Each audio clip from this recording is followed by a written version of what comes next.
أعوذ بالله من الشيطان الرجيم بسم الله الرحمن الرحیم. کتنے سال؟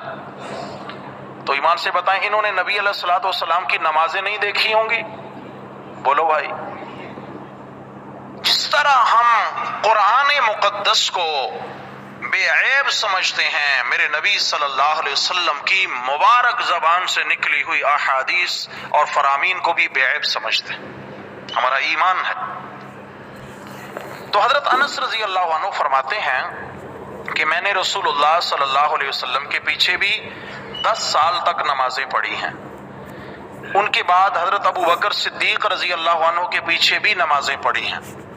اس کے بعد حضرت عمر فاروق رضی اللہ عنہ کے پیچھے بھی نمازیں پڑھی ہیں. حضرت انس فرماتے ہیں یہ تینوں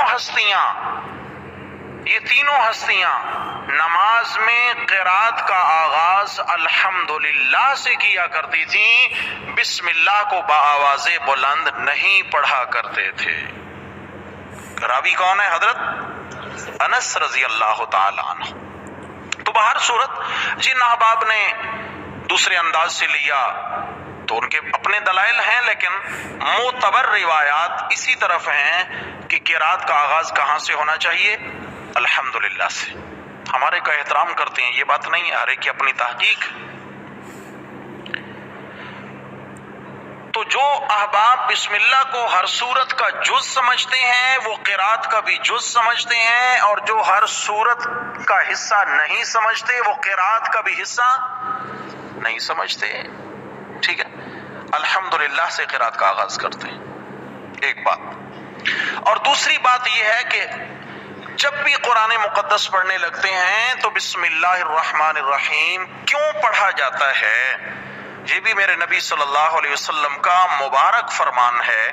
آپ علیہ الصلوۃ والسلام نے فرمایا کل امر ذی بال لم یبدأ ببسم اللہ فہو ابتر فہو اقطع، او کما قال النبی صلی اللہ علیہ وسلم، کہ ہر جائز کام، ہر بابرکت کام، ہر اچھا کام جس کو بسم اللہ سے شروع نہ کیا جائے تو وہ کام برکت سے خالی ہو جاتا ہے اور پائے تکمیل تک نہیں پہنچ سکتا. وہ کام کہیں نہ کہیں بگاڑ کا شکار ہو جاتا ہے. سمجھ آ گئی ہے؟ تو اس لیے آپ علیہ السلام نے فرمایا ہر جائز کام سے پہلے کیا پڑھا کریں؟ مثال کے طور پر آپ علیہ السلام نے پھر سکھایا کہ جب سونے لگے ہیں تو اللہ کا نام لیں، اللہم بسمک. دیکھا نا، بسم اللہ آیا اس میں، بسمک، یہ عربی الفاظ ہیں تو اللہ کا نام آیا ہے. اللہم بسمک اموت و احیا. بسم اللہ کہہ کر، اللہ کا نام لے کر جو ہے نا بستر پہ آئیں اور نیند کا آغاز کریں.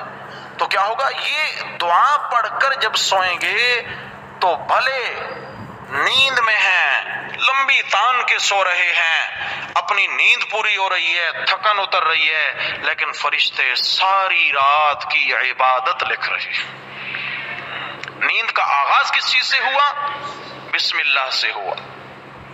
اگر بسم اللہ سے آغاز نہ ہوتا تو یہ کام کہیں نہ کہیں بگاڑ کا شکار ہو جاتا، یعنی یہ رات غفلت کی رات لکھ دی جاتی اور یہ رات کا گزرنا اس سونے والے کے لیے قیامت کے اعتبار سے وبال بن جاتا. سمجھ آ گئی ہے؟ بگاڑ تو آ گیا. ایسے ہی ہے، فرمایا جب کھانا شروع کریں تو بسم اللہ وعلا برکت اللہ، بسم اللہ پڑھ کر شروع کریں. کیوں؟ اگر کھانا بسم اللہ پڑھ کر شروع نہ کیا جائے تو شیطان اس کھانے میں شریک ہو جاتا ہے اور شیطان اس بندے کے ساتھ ساتھ اس کھانے کو کھاتا ہے، اور جہاں شیطان کھانا کھائے وہاں اللہ کی برکت نازل نہیں ہو سکتی. بگاڑ آ گیا نا، خرابی پیدا ہو گئی. پانی پینے لگے ہیں، بسم اللہ پڑھیں. گھر سے باہر قدم رکھنے لگے ہیں، بسم اللہ توکلت علی اللہ. بسم اللہ، دیکھو نا، بسم اللہ. نبی علیہ السلام نے فرمایا جب کوئی بندہ گھر سے باہر قدم رکھتا ہے اور وہ یہ دعا پڑھ لیتا ہے بسم اللہ توکلت علی اللہ لا حول ولا قوت الا باللہ، تو ابلیس شیطان بھاگ جاتا ہے اس سے دور۔ تو